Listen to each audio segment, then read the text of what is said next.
Let's talk about how the essay is scored, how you get the grade that is reported on your score report. So first, each grader grades your essay from 0 to 6, and in a later video we'll go over what those numbers mean. For each essay, there are 2 graders, so when you look on your score report, you're going to see that you get anywhere from a 0 to a 12.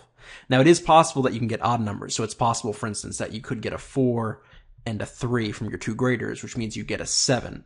Now, that's okay. They can be, 1 point away from each other. The only time a 3rd grader would be called in, or, your essay would be escalated to higher levels of grading in some sense. That 3rd grader is called in when your 2 initial graders differ by more than 1 point. So if someone says your essay is a 5, and then someone else says it's a 3, they'll bring a 3rd grader to kind of be the judge. Now, this, according to the SAT makers, only happens about 3% or less than 3% of the time. So it's not something you really should worry about.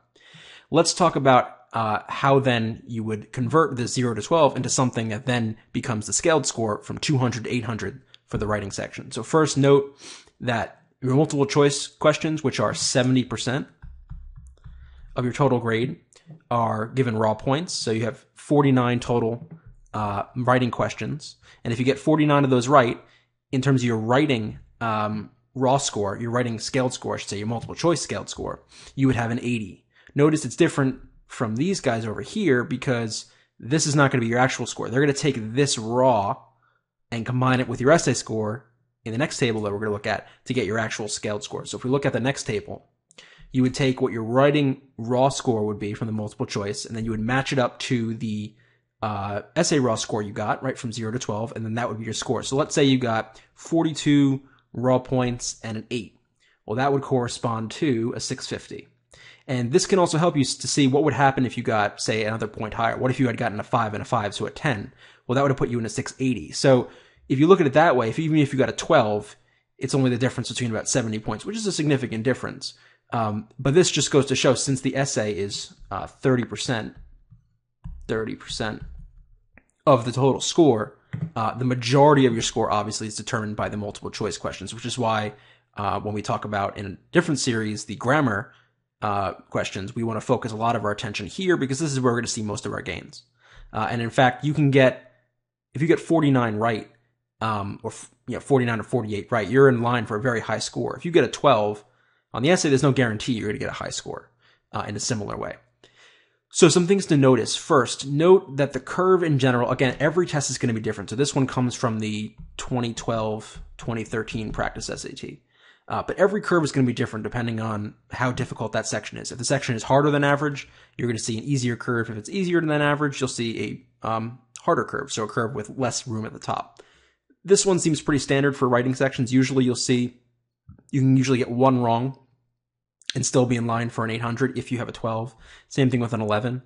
Notice if you get a 10 or a 9, you got to get all the multiple choice right. And notice if you get an 8 and below, you have pretty much no chance of getting 800, regardless of what you get in your raw score. So this is good and bad. If you're shooting for an 800, you've got to shoot for a 9+.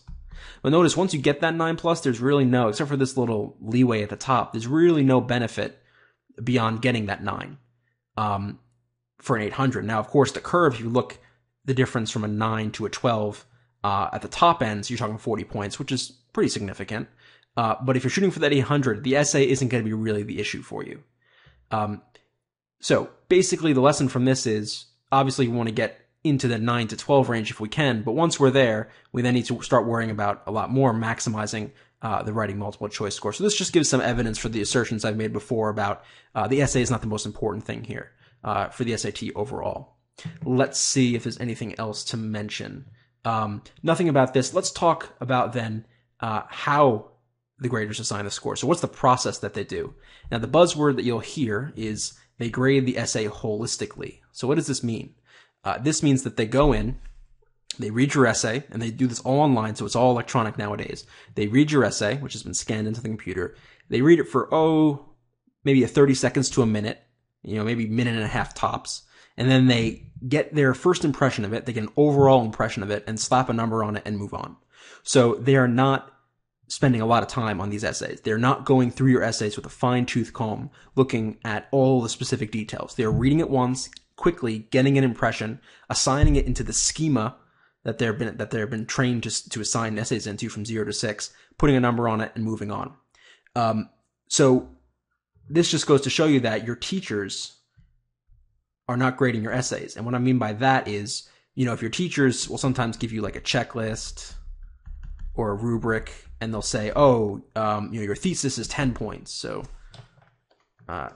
10 points is your thesis, and 20 points is your body paragraph 1, and grammar is 5 points, and then they'll grade your essay and give you points for each of these. That's not at all what's going on here. They read it once, they get a holistic or an overall impression of the essay, put a number on it, and move on. So how you are used to your teacher's grading is not how they're grading here. It's very important to keep in mind. So what is the consequence of this? And we're going to talk a lot more about this in videos where we discuss what makes a good SAT essay. But the consequence of this is going to be that first impressions are absolutely critical, because that's all you've got, right? They're only going to read it once. They're going to read it quickly. So you have to give the best first impression that you can. And pretty much all the advice we're going to be giving you on how to do well in the SAT essay is with this in mind, with the idea that we have to give a really good first impression. It's the only one we've got. We have to put ourselves in the category of, in the schema of a 4, 5, or 6, right? We don't want to think about what good writing is generally, because that, again, doesn't matter for the SAT essay as much as looking like a 4, 5, or 6, fitting into what the graders are taught to look for.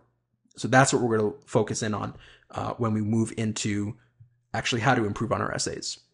All right, so let's go ahead and move on to video number 5.